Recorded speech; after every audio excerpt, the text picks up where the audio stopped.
All righty, welcome to Screen Time with today's Communiqué. I am so honored to be joined by Dr. Pat Griffen and also Dr. Khiela Holmes of the Arkansas Association of Black Professional Psychologists. They are joining us to talk a little bit about some of the programming that they are offering for the month of September. The topic of their conversation is going to be mindfulness minutes. And so thank you, Dr. Griffen and Dr. Holmes, for joining us today. And thank you, Kenya, for having us. Thank you very much. Thank you. We're going to just jump right in. First of all, tell us a little bit of history about AABPP. Dr. Griffen, I'll hand it off to you. All right. Both of us are founding members. Dr. Holmes and I are founding members. Our organization is in its 10th year, and we are a growing organization. We are comprised of African-American psychologists and also mental health professionals in the community. Our mission is to promote the mental health and well-being of the Black community through education, social change, and advocacy. And this series that we're going to be talking about today is an outgrowth of our mission. We have a growing population of African-American psychologists in the area. I'm so proud to say, because there was a time when you could count us on one hand, but now our numbers are growing, and we are here and concerned about the African-American community.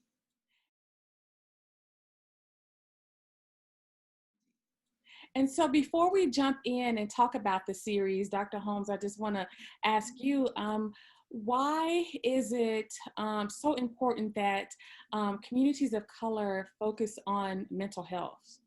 It's not, a lot of times people think, you know, let's take it to the Lord in prayer and pray about it and move on. But, you know, sometimes we do need to seek out professional help. And so why do you think that it's so important for communities of color to focus on mental health? Yeah, absolutely. I think that's a great question, Kenya. Thanks for asking that.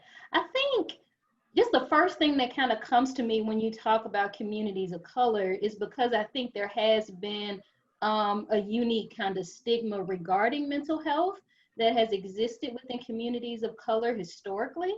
So I think that reason in and of itself is enough of a reason to kind of say, hey, this is a time to really work towards reducing that stigma, and then also giving people practical tools. So that's what we hope to do in our series, to kind of say, hey, even if it's somebody, if it's not maybe a diagnosed like clinical mental health condition that somebody is struggling with, we all have to be mindful of our emotional wellness. And sometimes just giving that education in some ways could help to reduce that stigma. I mean, there's other ways of doing it and other approaches, but that could be one component of it, to kind of say, yes, there are sometimes we're talking about mental illness. In some ways we're talking about emotional health, the same way we focus on our own physical health. Let's just be mindful of just our emotional health and well-being during this very stressful and uncertain time. So that's what we hope to do as well, is to encourage people to continue to lean on your faith, right? Because faith and spirituality, that is obviously that's been a very important protective part in our culture. So we want to do that and show people that there's a way to rely on faith and spirituality, yet also bring in some very practical tools that can help you to navigate stressful times. Absolutely. And that brings us into the segue of talking about the Mindfulness Minutes series that you guys are going to be hosting for the month of September. So let's talk about just the specifics of the series. Dr. Griffen, what are we going to do? Well, actually, this is a continuation of part one. Our association decided with COVID-19 to provide coping tools, practical tips for coping and working on that emotional balance and well-being. And we actually launched part one in May during Mental Health Month. And these were live interviews that are still accessible through our Facebook page. Okay. We decided based upon the response of our viewers, to continue this series because the need became more complex and was compounded with the murder of George Floyd. We actually started the series before that tragic event. And with so much pain in our community that has been ongoing for decades, we wanted to expand the series to include coping or navigating through COVID-19 and racism within the African American community. We have included more of our members in part 2. We're launching part 2 on September the 14th, and we are continuing this series throughout the rest of the year. Okay. There are so many needs within our community, and we are, as I mentioned earlier, committed to the emotional and mental health of our community. And these are opportunities for our organization to connect with the community through the live interviews, Facebook, and we also have a YouTube page. And our first live interview is on September the 14th. Dr. Denala Jordan of Fort Smith will be talking about health literacy, when and how to access help. It's an educational tool to help viewers understand the difference within the disciplines. What's the difference between a psychologist, a psychiatrist, a counselor? Right. And some signs to look for when it may be time to seek professional help. We also have pre-recorded short tips of our members. There are 4 for the month of September. One is on mindful meditation, relaxation, and 2 on school readiness and helping parents to navigate these troubling times within the school system. Dr. Marie Messador will be addressing mindful meditation, Dr. Courtney Crutchfield, relaxation, Miss Kimberly Lawrence, school readiness, and Dr. Karen Moore, tips for parents. So this would be a full series for the month of September. So it sounds like there's something for everybody in this particular series, all the way from kids to adults, parents, anybody and everybody, I think could benefit from all of the topics that you guys are presenting on. Exactly, yes. And so you mentioned emotional well-being, emotional health. When one thinks about the definition of emotional wellness, how do you define emotional wellness, either for Dr. Holmes or Dr. Griffen? Or what does it mean to be emotionally well? Well, first of all, and while I certainly want Dr. Holmes to chime in on this as well, we are in a health advocacy society. And sadly, the health system has underserved African Americans with medical, physical health. And we're going to talk about that later on in terms of these disparities. Yeah.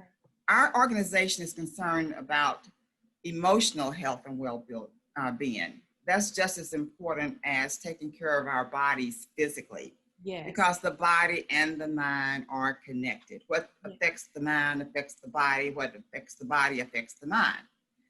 And far too often, we have not had resources that have been welcoming of African Americans. Many times providers have not understood our culture. They don't understand us as a people, and we are different. But that is beginning to change, which is a good thing. Right. So we take the position of being conscientious about emotional and mental well-being, just like the importance of being conscious about physical medical health. And that requires intentionality. Right. There's a term that has been used by psychologists called psychological fortitude, in terms of where are you on your psychological fortitude scale. 1 being very low, 10 being high functioning, and just to kind of self-assess if things are balanced or if things are out of balance, and if things are out of balance, what steps do I need to do to rebalance myself emotionally? Right. It's like a checkpoint for us. Yes.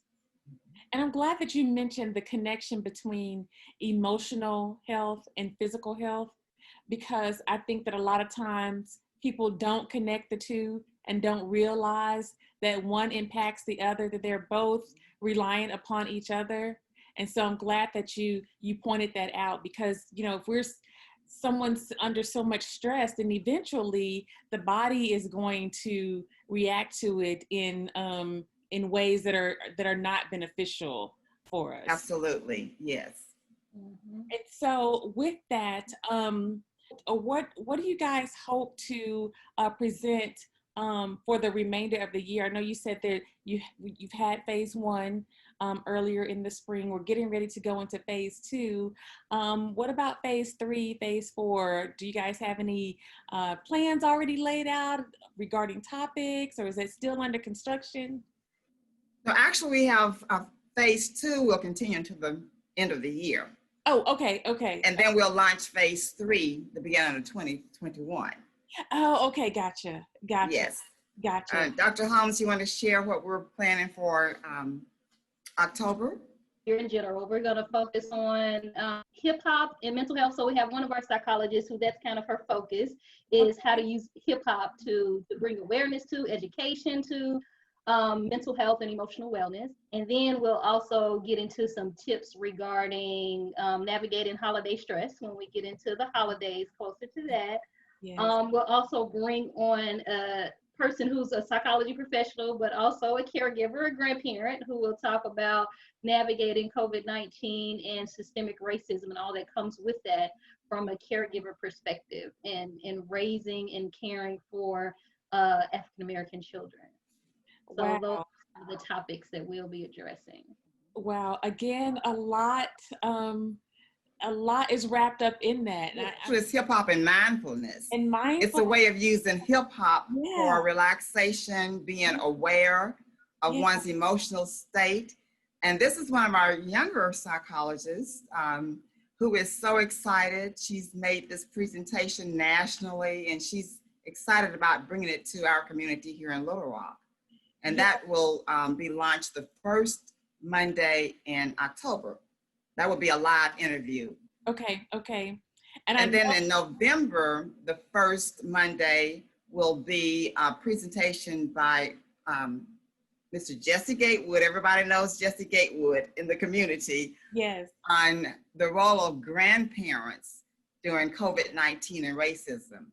Yeah. Jesse is very involved with his family and his grandchildren, and Dr. Holmes thought it would be great to feature him, and she would be the moderator for that series. That's the first Monday in November, followed by the holiday stress. I'm so glad that you mentioned Mr. Gatewood and also the other male psychologist that you mentioned a little bit earlier. I forget, Dr. Jordan, I believe. Yes. Because a lot of times I think as a non-professional, it's difficult to get men to become involved in their mental wellness and emotional wellness, and to know that there are men who are professionals in the area that you know, they know what it is, what it's like, and they're working in this field that can kind of help identify not only with women and families, but with men specifically, to target them and to help them. Because when you think about emotional well-being, you don't really think that men pay attention to that. And so it's beautiful, I think, that you guys have men who are going to be participating. Yes. Guys, give us a sneak peek, or maybe a tool or tip that someone could use when they need to decompress, to de-stress. They've had a long day, a long month, or a long year. What kind of tips or tools would you recommend someone use to kind of help bring the stress level down and improve their emotional well-being? I think one thing that comes to my mind is just a couple of words, so I may just focus on those. Okay. One is just how to like be in the moment, and kind of consistent with the theme of our the second part of our initiative is being mindful. Like, right? So our hashtag is going to be mindful minute. Okay. So that's really what we're encouraging people to do, is just be mindful. And what we mean by that is how to be in the moment.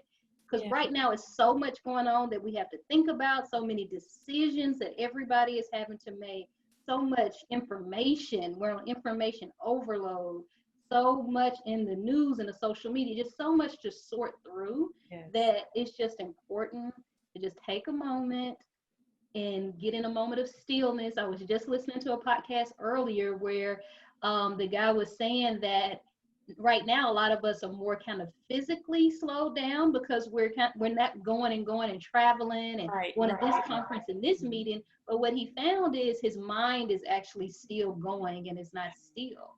So he was talking about the importance of finding that moment of stillness from a mental perspective, right? Even if he's physically still. So yeah, I think finding that moment of stillness, that moment of being mindful, and whether that means literally breathing, focusing on, if people want to rely on their religion and spirituality, focusing on a scripture, prayer, but whatever kind of for them centers them. It can be music, right? Whatever centers them, that really causes their mind to come to a place of stillness and quiet.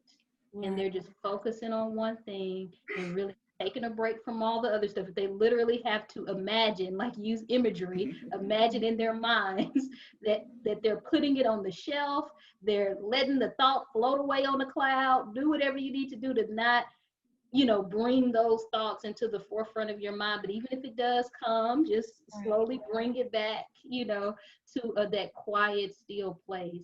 So that's what I would encourage, to find that time, even for people that have kids and so forth. You have to go in the bathroom, lock the door, do what you have to do to find that moment of quietness. And literally, even if it's just honestly like 5 to 7 minutes, if that's all you have, then take it. Right. 5 to 7 minutes.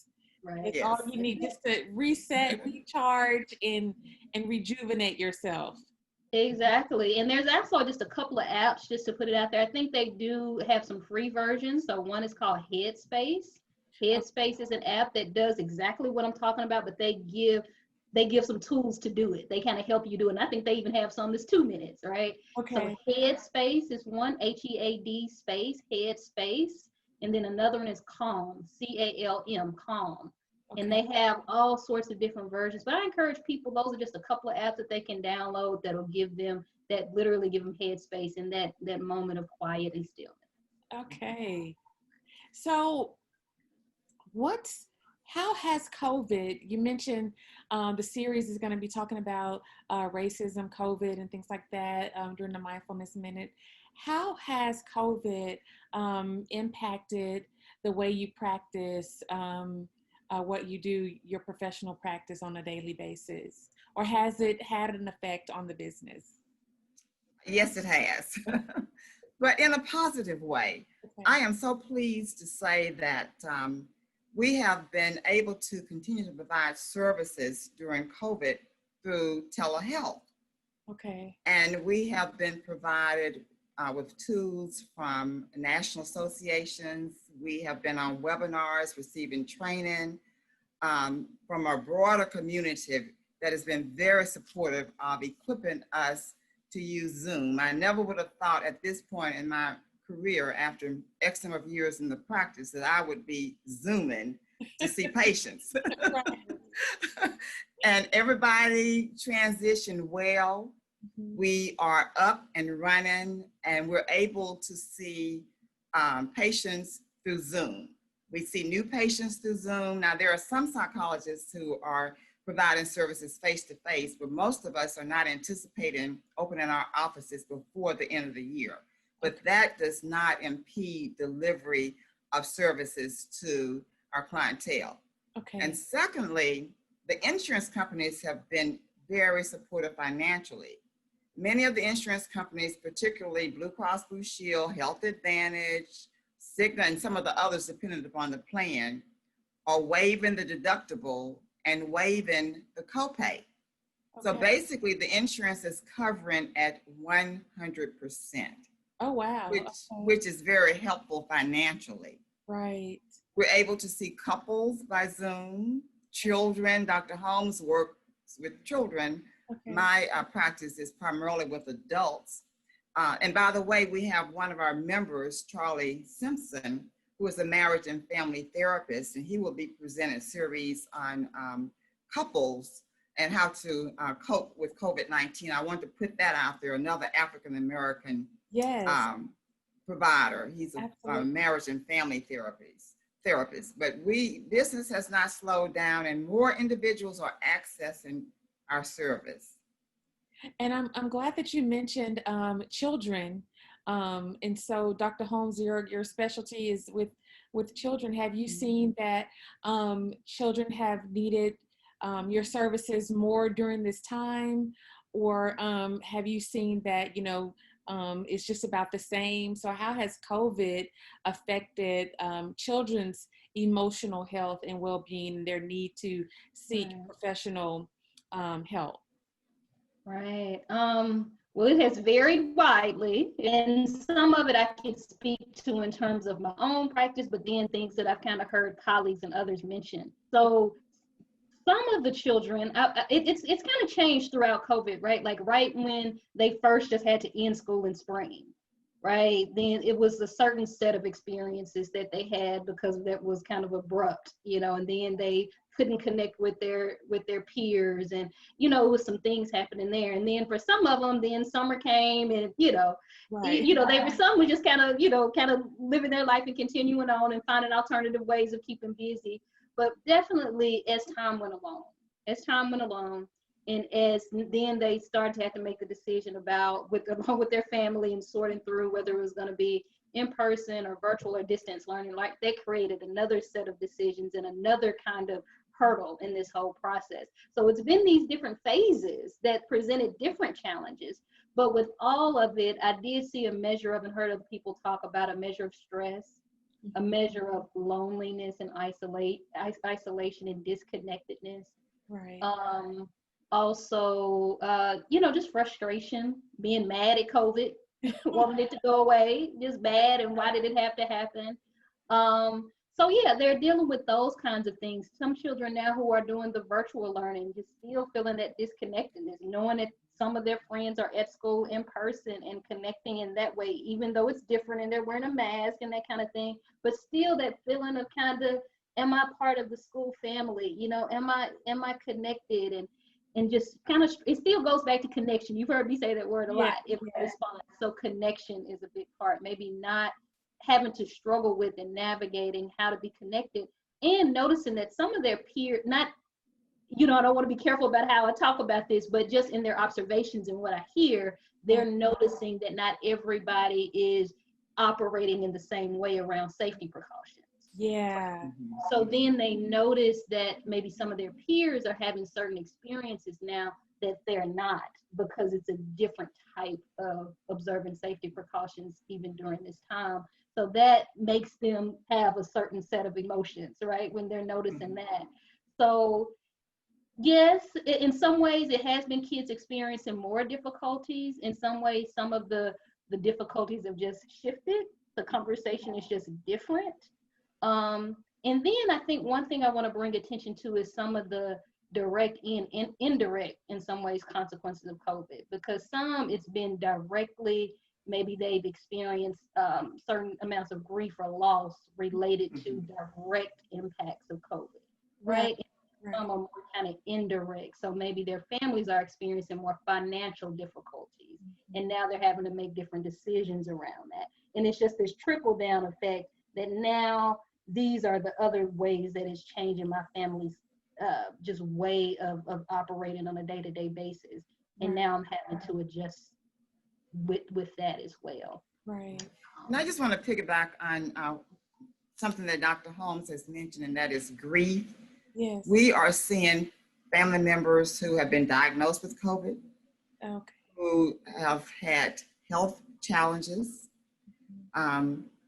individuals who are even afraid of accessing care through the health system because of how African Americans have been treated by hospitals and physicians. They're afraid to go in for fear that they may have to be hospitalized. We are dealing with individuals who have lost family members to COVID-19 and having to celebrate a life in a non-traditional foreign way. Part of our culture as a people is to celebrate at a time of death and dying together, to have that supportive community present with us. And we're not able to do this. And this has been very stressful, very stressful.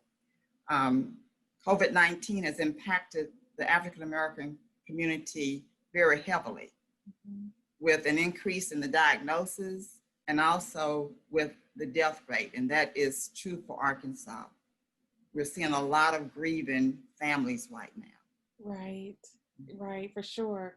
And with the grief that comes along with just COVID in the community, how it has impacted families directly and indirectly. If someone wanted to reach out for help, for some guidance or some counseling or some services, how would they reach out to you, Dr. Griffen, or Dr. Holmes to make an appointment? How would they reach out and seek your services? Just call, they can call. And if it's an area that I don't provide services in, or if I don't have expertise, I'm familiar with other resources in the community, and I refer callers to when they call, they don't leave empty-handed. In other words, they have something, whether it's an appointment with me or a hookup with some of my colleagues. Okay. A lot of times individuals will also get a referral from their physicians. Their ministers are referring. I'm so pleased to see that our African American ministers are starting to refer individuals for this service. The pendulum is shifting somewhat, and that's a good thing. Yeah. But most insurance companies do not require a referral, and they can call us directly.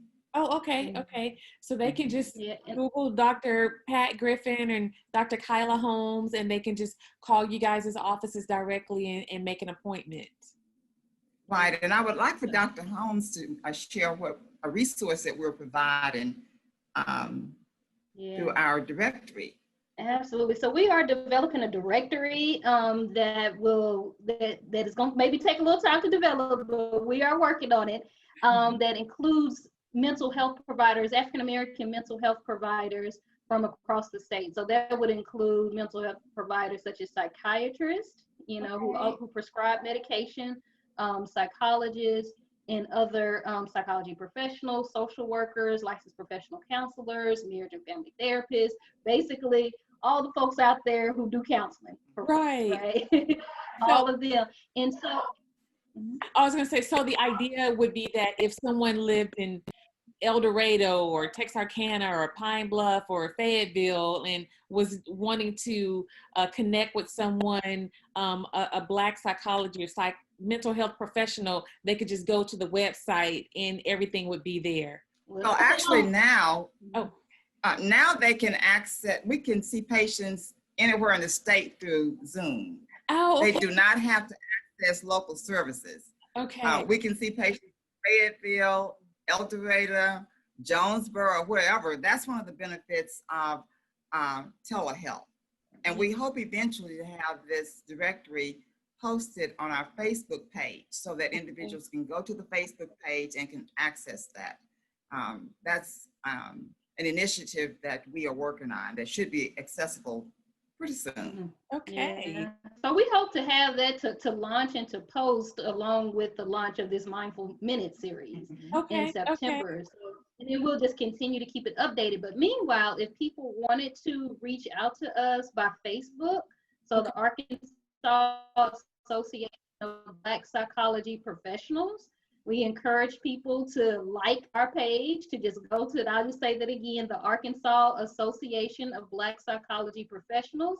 They can just go like the page. They can feel free to send us a message. We've had people send us messages to our inbox on Facebook saying that they are looking for, maybe a therapist, and they would like a, African-American therapist. And we'll do our best to go to our directory and give them somebody's contact information. So I think that would be a nice way for people, if they're reaching out for services and wanting to have somebody, that's one way where they could reach out. Just send us a message on Facebook if they wanted to. That is great. Well, I appreciate you all taking the time out to just share with us a little bit about the series that's coming up. And I hope that we can talk in the future about the extension of the series and what's coming up next. And we can give some teasers out into the community so that people can get ready for the series that's coming up in October, November, and throughout the rest of the year. So thank you guys so much for spending some time with me today. And thank you for allowing us this time. Thank you. Yes, ma'am. All righty. That's a wrap. Thank you.